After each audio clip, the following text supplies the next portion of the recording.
Hola, ¿qué tal, amigas y amigos? Bienvenidos a una emisión más de Sumando Voces, su programa favorito. Eso. Queremos agradecerles muchísimo por estar pendientes de la emisión pasada, que fue la número 1.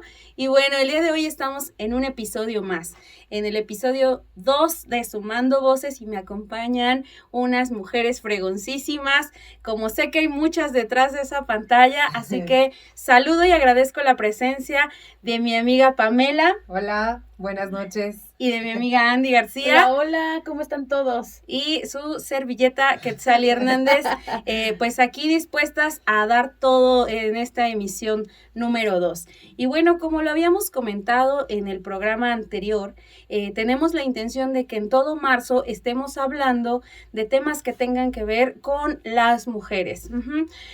Toda vez que el 8 de marzo se conmemora o se reivindica este Día Internacional de las Mujeres, Pame, el programa pasado decía de las mujeres trabajadoras, pero por ahí también teníamos varios comentarios que nos hicieron favor de regalarnos, en donde decían, pues que a final de cuentas es de las mujeres, hagan lo que hagan o trabajen en donde trabajen, se desempeñen en lo que se desempeñen, pues es este 8 de marzo una fecha muy importante a nivel mundial, y que bueno, por eso tenemos comprometidos estos siguientes programas para hablar de todo lo derivado, habido y por haber relacionado con las compañeras mujeres.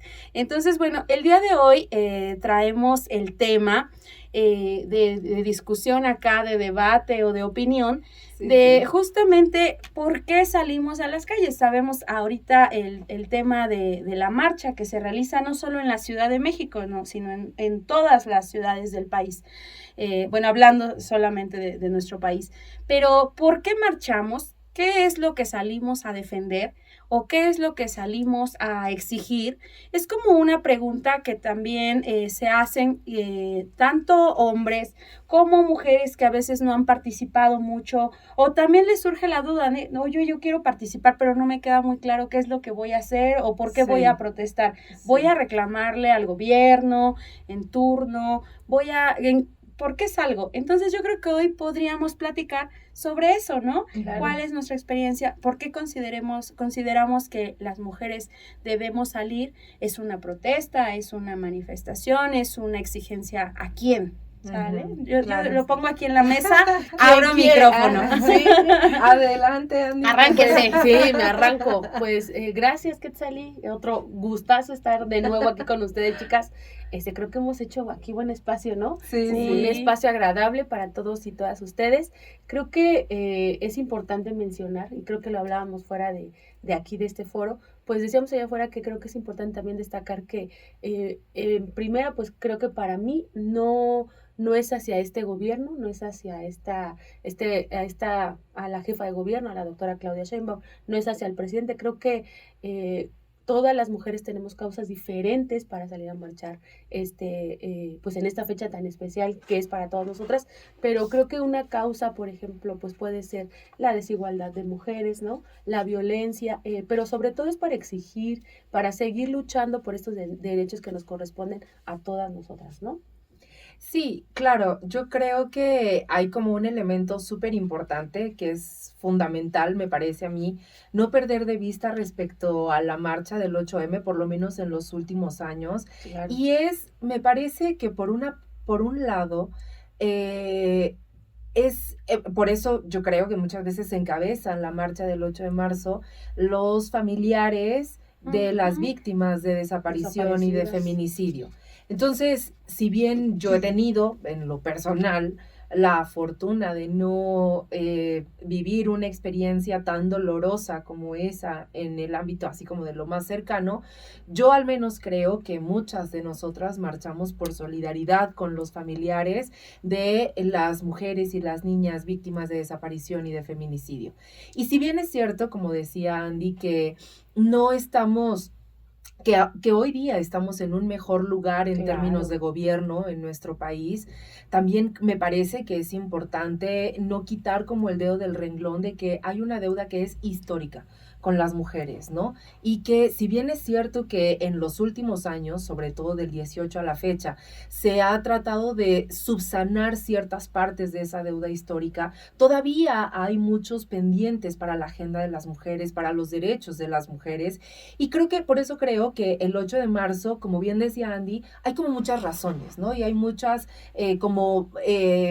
lugares desde los cuales marchamos las mujeres. Y sí creo, por eso yo decía, o sea, como ya en síntesis, digamos, sí. Que marchamos, o sea, por una parte, por solidaridad con... Creo que esa es la palabra, ¿no? Sí, por solidaridad con las familias de las mujeres y las niñas víctimas de desaparición y de feminicidio. Y por otra parte, para... me parece que tener presente que todavía hay una deuda histórica con las mujeres y que si bien es cierto que en otras épocas ha sido una denuncia y una exigencia hacia los gobiernos porque ha habido una escalada cruenta contra nosotras, contra nuestros derechos, contra nuestras conquistas, hoy es cierto que estamos en un mejor lugar, pero también es cierto que aún nos faltan conquistas, nos faltan espacios, nos falta reconocimiento, nos faltan derechos que se garanticen, ¿no? O sea que es súper importante lo que ha pasado, por ejemplo, recientemente en el Congreso de Puebla, ¿no? Que se aprueba la ley ácida, que prevé castigar todas estas agresiones con ácido que se han hecho a muchas mujeres, ¿no? Y esa por mencionar como la más reciente, ¿no? Pero está la recientemente también aprobada ley contra la violencia vicaria y la interrupción legal del embarazo. Y bueno, es decir, o sea, es cierto que en el papel, sobre todo del 18 a la fecha tal vez, ha habido grandes conquistas para las mujeres, pero falta, y me parece que eso es importante sobre el 8M, poner sobre la mesa que en el papel es importante, pero hay que pasar a los hechos también, ¿no? Claro. Sí, nos hacían, ahorita que mencionabas algunos términos, Pame, como este tema de la violencia vicaria, mencionaste otra violencia, ácida.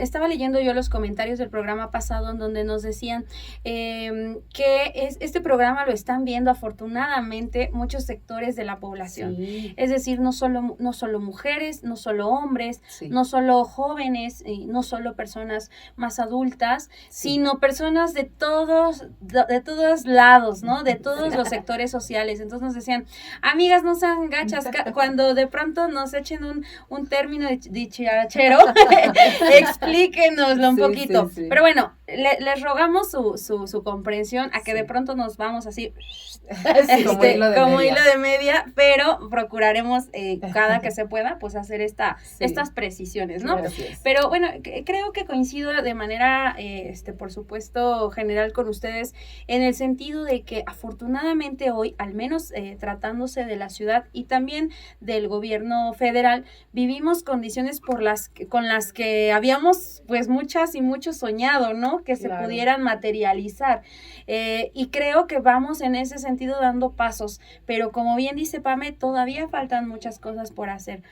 Yo pensaría que efectivamente salimos a marchar efectivamente por solidaridad, por sororidad, para ser visibilizadas, para no pasar desapercibidas ese día, pero además creo también que es un acto en el cual nos identificamos como un sector, ¿no? Claro. Nos hermanamos en ese sentido y abanderamos plenamente causas que de pronto, si no lo hacemos de una manera conjunta, se pueden dispersar, ¿no? O no pueden tomar esta fuerza, esta relevancia.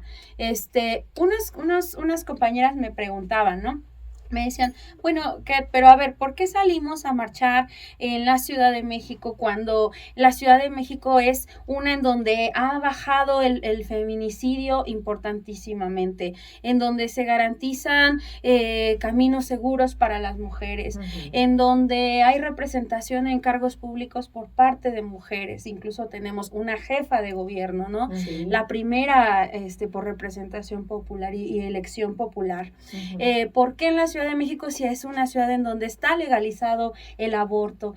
¿Por qué no irnos todas, por ejemplo, a echarle montón, qué te digo, a Jalisco, ¿no? O a Guanajuato, a entidades donde todavía no se logran conquistar un montón de derechos. Yo les decía, pues, porque la ciudad finalmente es la lupa, en donde está la lupa, sí, ¿no? el centro político el centro, del país. Exacto. Pero ustedes, ¿cómo ven esta parte? Hay estados de la República en donde verdaderamente parece que todavía vivimos en el siglo antepasado. Sí. ¿Creen que esto tenga correlato también con las fuerzas políticas que han gobernado ahí? Me refiero propiamente a gobiernos de derecha. Sí, yo creo que es innegable e indudable que existen vestigios del prianismo, o sea, eso es clarísimo, ¿no? Y creo que esas inercias nocivas son con las que estamos luchando actualmente, ¿no? Con las que estamos yendo paso a paso, ¿no? Si bien es cierto que efectivamente la Ciudad de México se ha caracterizado, y no desde hace poco, o sea, tenemos por lo menos, 20 años que la Ciudad de México es una ciudad de izquierda, y que por ello mismo se ha caracterizado como una ciudad de derechos, ¿no? De derechos humanos, de derechos sociales. Quizá a lo mejor no ha llegado tanto a garantizar los derechos económicos, pero ha habido un avance importantísimo en términos de los derechos culturales, de los derechos económicos, de los derechos políticos, ¿no? Correcto. Es decir, ha sido una ciudad en ese sentido, me parece, como de vanguardia, sobre todo si se le compara con otras entidades del país, ¿no? Donde Sí. en general no suele legislarse por los derechos del pueblo, de la clase trabajadora, sino pues para grupos, ¿no? Para élites, para sectores, para amigos y demás, ¿no? Entonces, si bien es cierto que la Ciudad de México pues se ha convertido en esa ciudad de vanguardia, también es cierto que justo como es el corazón político del país, lo que suceda ya tan solo porque es la sede de los 3 poderes de gobierno, es importante lo que suceda en la Ciudad de México. Y aquí, ya rapidísimo, aquí tenemos que ser solidarias, o sea, aunque aquí tengamos ya aprobada una ley, por ejemplo, tan importante como la ley sobre la interrupción legal del embarazo, hay hermanas en otros estados, que no. Entonces, desde aquí hay que empujar, Es ¿no? correcto. Pero creo que también Perdóname. algo importante que hay que mencionarles a todas las personas que nos escuchan y que nos ven es la parte donde hay un ejercicio democrático en estas ciudades donde son gobernadas por la izquierda y donde ese ejercicio democrático es salir a las calles y poder expresarnos como mujeres, porque hay muchos estados donde hasta ese derecho se los privan, ¿no? Sí, claro. Y no las dejan pasar y no puedes hacer. Y ustedes han visto, o sea, en las últimas marchas que hay del 8M, pues justo está esa parte donde ya a nosotros las mujeres nos dejan, ¿no? O sea, caminar, ir gritando nuestras propias consignas, pero ya es también un derecho donde en los gobiernos de izquierda ya hemos podido avanzar esa parte, ¿no? Sí, sí, tienen razón. En otros estados de la República, justamente, las chicas no viven esta libertad de expresión, ¿no? Sí. Son reprimidas, son llevadas incluso a EMPs, a prisión, ¿no? por manifestarse, y eso es algo que sí se garantiza en esta ciudad. Desde luego, yo creo que, y yo creo que esa apropiación del espacio público que hemos hecho las mujeres organizadas, independientemente de que seamos feministas o no feministas, pero sí que hemos encauzado y enarbolado y abanderado una lucha antipatriarcal, creo que ha sido fundamental. Y creo que la Ciudad de México ha fungido un papel crucial, fundamental para el resto del país, sin querer sonar como centrista, ¿no? Porque, sería a lo mejor, podría sonar a que uno descalifica las luchas que hacen nuestras compas en otros estados. Pero sí todavía más complicadas. Justo, ¿no? Creo que muchas compas en otros estados marchan y protestan y aún así conquistan a contracorriente, ¿no? Claro. Y creo que lo que nos toca a las compas de aquí de la Ciudad de México es empujar. ¿no? Estar y estar y estar y estar, porque aquí hay una sede, o sea, yo pienso que hay muchas compas que viven en otros estados que no pueden llegar a protestar en el Senado, en la Cámara de Diputados, Sí, no. o sea, y exigir leyes y exigir proyectos de ley, iniciativas, etc, etc, etc. Entonces las compas que estamos acá, tenemos que empujar ahí en ese sentido. Sí, incluso ser empáticos y empujar esas causas que ¿no? que nos hacen sentir esa justa esa empatía con ellas y decir, a ver, esta causa no nada más está sola, en primera no está sola, y estamos todas para acompañarnos y seguir empujando, ¿no? Creo que es de las cosas más importantes. Oigan, quisiera leerles algunos comentarios muy padres. Por ejemplo, Ani Mariel dice, un honor escuchar el programa. Oscar Ponce, fíjense, tenemos compañeros, muchos compañeros al pendiente acá. Bravo, y aplaudimos dice, eso, ¿no? Sin duda, son de admirar. Saludos, muchas felicidades. Elena Zamudio también nos dice que nos felicita a las 3 lindas mosqueteras. Ay, perdón. Perdón, amigos. A Yael Cázares, felicidades y toda la suerte. A Saraí Cruz, felicidades. Y bueno, un montón de compañeras que la verdad, hay que decirlo, acá nada más pues es una pequeña representación de todas las voces que se van a estar escuchando en este espacio, y en donde pues será su espacio para poner aquí en el menú de temas todos aquellos que podamos abordar. Recapitulando con esta pregunta que les hacía, si tiene correlación, qué tipo de gobierno está en los diferentes estados con esta no tan palpable libertad y conquista de derechos, yo les preguntaría, hablando propiamente de la ciudad, ¿ustedes creen que este sector en específico, es decir, nosotras las mujeres, corre algún riesgo de llegar a gobernarla, la ciudad, la derecha? ¿Corremos riesgos como mujeres? ¿Ustedes creen que sí? Pues es que finalmente creo que hay avances en este gobierno actual, y creo que nosotros más bien tendríamos que empujar a que sigamos teniendo este tipo de gobiernos, y que haya alguien que le dé continuidad a este gran trabajo que hay, porque como decía Pame, o sea, hay una agenda en nivel mujeres amplia, que creo que faltan temas para abordar, y creo que es ahí donde nosotras tenemos que amarrar, ¿no? Pero creo que más bien no lo vería tanto como si hay en la derecha, más bien tenemos que hacer como mujeres, salir en este bloque, ¿no? En esta agenda tan importante, pero dar esta continuidad para que sigamos en la cuarta transformación, ¿no? Sí, yo creo que sería ingenuo decir que no hay riesgo, ¿no? Creer que tenemos asegurado el poder político de alguna manera, o los espacios políticos en una capital tan convulsa, tan movida, tan heterogénea como la Ciudad de México, ¿no?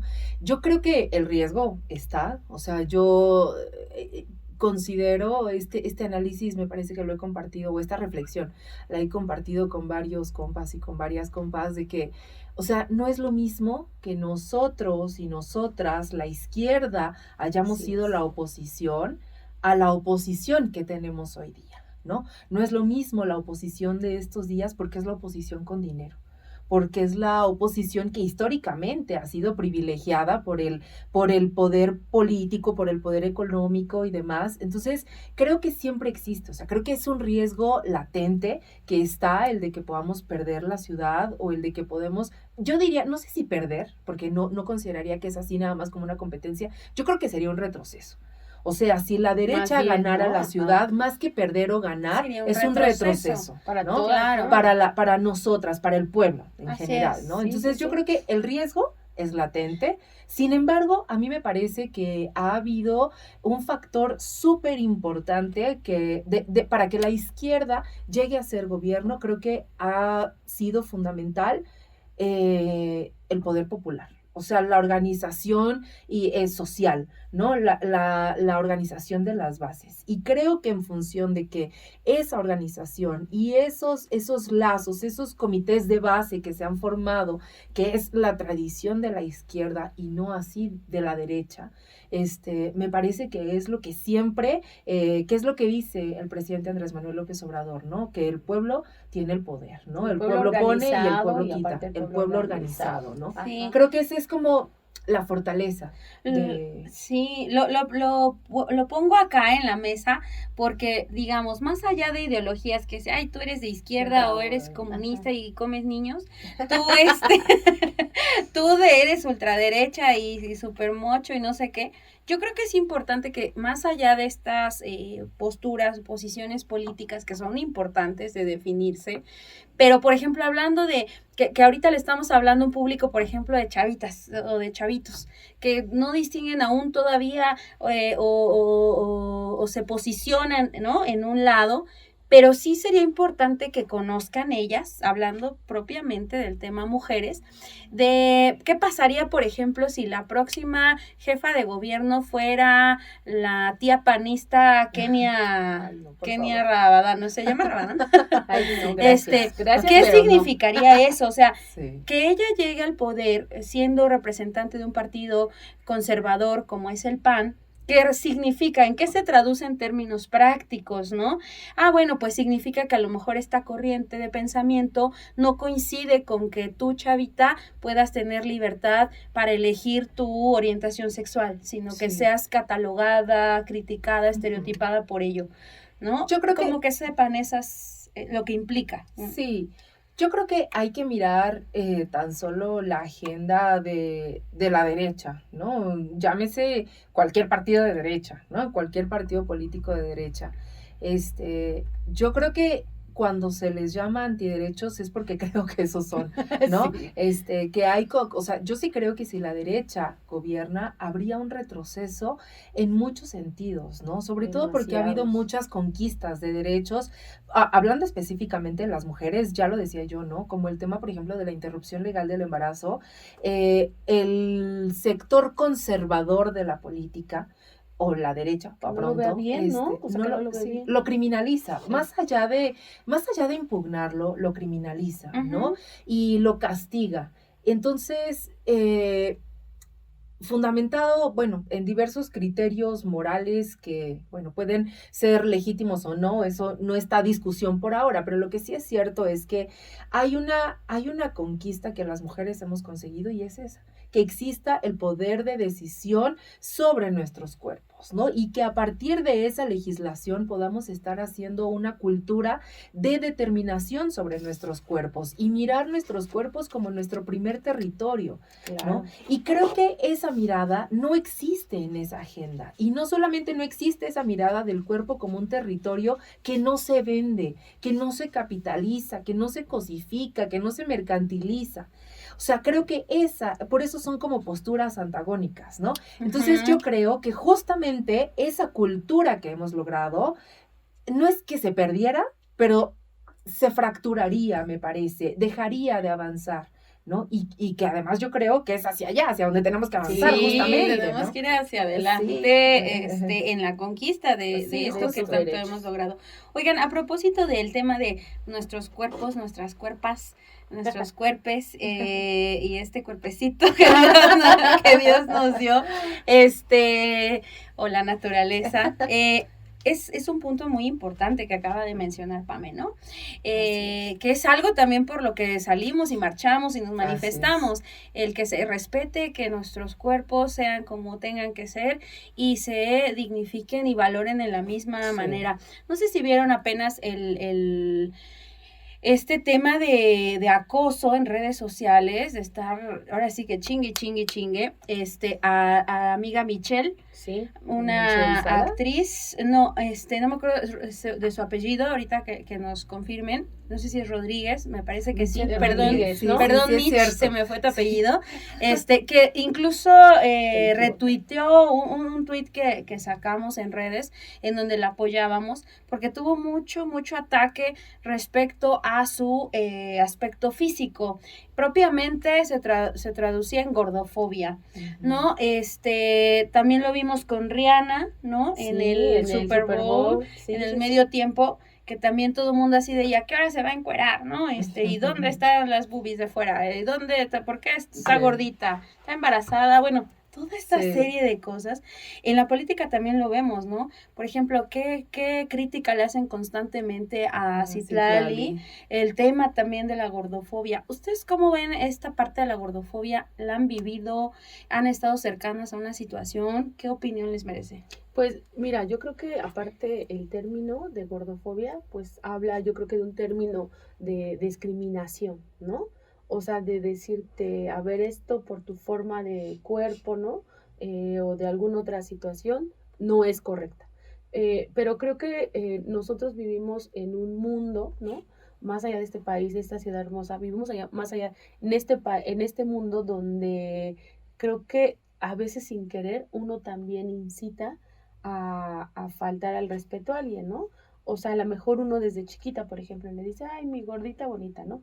Cuando estás ya ahí, ¿no? Calificando a alguien, y creo que eso no es correcto. Creo que yo, por ejemplo, pues sí, finalmente se visualiza como mujer a la mujer perfecta, ¿no?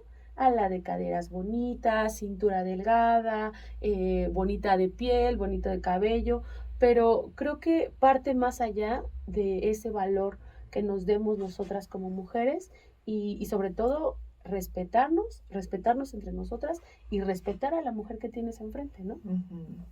Yo creo que es como bien importante, ya que pones aquí como el tema, ay, es que yo soy bien intensa con todos los temas. No te preocupes, ya nos dimos cuenta, Fabia. Pero es que creo que es como bien importante este tipo de discusiones, porque pocas veces se pone como sobre la mesa esta discusión, ¿no? Y yo creo que la gordofobia, como el racismo, por ejemplo, son esas como herencias nocivas que nos ha dejado Occidente y Europa como modelo de desarrollo hegemónico en el mundo, por lo menos en nuestro continente, ¿no? Claro, y hablamos de nuestro país. O sea, es decir, cuando hablamos de el eurocentrismo como un modelo estandarizado de belleza, y entonces hablamos de la blanquitud y hablamos de la delgadez y hablamos, o sea, de todo lo que no es originario, de todo lo que no nos es nativo a nuestros pueblos, de nuestra genealogía, creo que de ahí es de donde vienen estas ideas fóbicas, ¿no?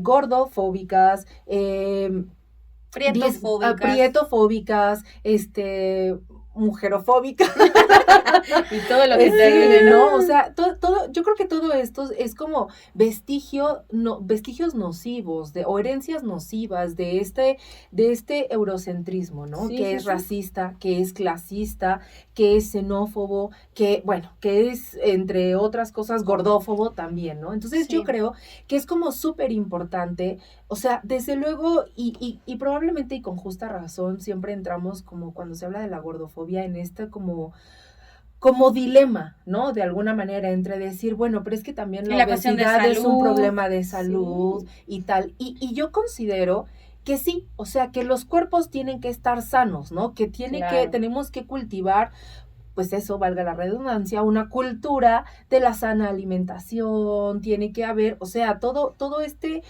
tema de la sana alimentación como un tema de salud pública, ¿no? No solamente como un privilegio. Pero eso no tiene nada que ver con que si alguien no lo hace, lo estés friegue y friegue. Exactamente. Ajá, o sea, creo que ahí creo que ahí es el tema. Es decir, o sea, sí hay un tema que subyace y que es importante atender de salud pública, ¿no? O sea, eso es importante. Porque aparte hay un porcentaje muy alto.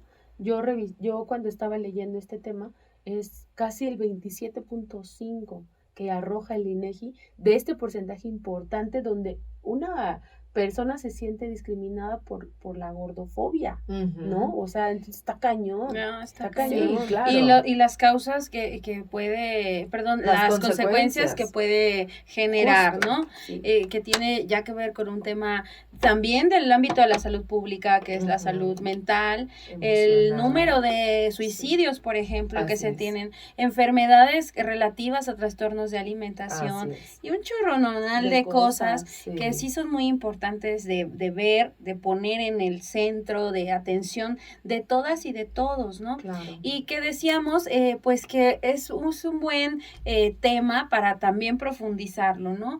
Estaría buenísimo que Michelle nos nos si hiciera el favor de acompañarnos. Ay, Mitch, si estás viendo este programa, estás más que invitada. Estás invitadísima para que abordemos solo y exclusivamente ese tema. Estaría buenísimo, sí, claro, ¿no? Pues yo les agradezco mucho que podamos haber conversado hoy a grosso modo, ¿no? De este tema, porque sabemos que nos da para muchísimos minutos más. Claro. Pero bueno, también hablando propiamente de la importancia y relevancia que cobra día con día la mujer, pues somos mujeres bien ocupadísimas, que de verdad hacemos el esfuerzo de correr, dejar todo en el ámbito académico, en el ámbito laboral, en el ámbito de la familia, etcétera, pues como todas las que nos están viendo justamente, ¿no? Que les apuesto lo que quieran, que van de regreso a casa o van rumbo al último tramo de su trabajo, y les agradecemos en verdad que hayan estado compartiendo con nosotras estos minutitos. Muchas gracias. Un saludo a todas las organizaciones sociales que conforman Suma, que son quienes nos han estado motivando, ¿verdad? Que le dan vida a todo esto, a continuar, y también en donde hay muchas dirigencias mujeres, ¿no? En donde también próximamente tendremos acá, ojalá, la voz de cada una de ellas para que nos cuenten su experiencia, cómo les ha ido en este trayecto de dirigir, al mismo tiempo estar en la casa, al mismo tiempo dividirse, mamá, ¿no? Porque es un show, ¿no? Sí. Pero pues bueno, yo creo que estamos ya llegando a la recta final. Oiga, insisto. ¿se me fue? A mí también. ¿En qué momento? Queremos más, más. En lugar de shot. Oigan, sí, producción para no, hablando del cuidado del cuerpo y de ser saludables. Pame, saca tu botella para que brinde un brindis. No, también no es tan presentable. Chicas, un brindis del segundo programa. Salud para el segundo programa con agüita. Estamos bien sedientas porque llegamos corriendo. Pero pues recuerden que todos los jueves a partir de las 7 de la noche podremos encontrarnos ustedes y nosotras en este espacio que es suyo, Sumando Voces. No dejen de seguirnos ahí en el YouTube, dar comentarios, dar like, ponerle ahí clic a la campanita para que suenen las notificaciones. Y pues aquí estaremos el próximo jueves dando lata, ¿no? Sí, claro, la lucha sigue, así que no se nos desconecte y el próximo jueves tenemos una cita. Nos vemos. Bye. Adiós. Adiós.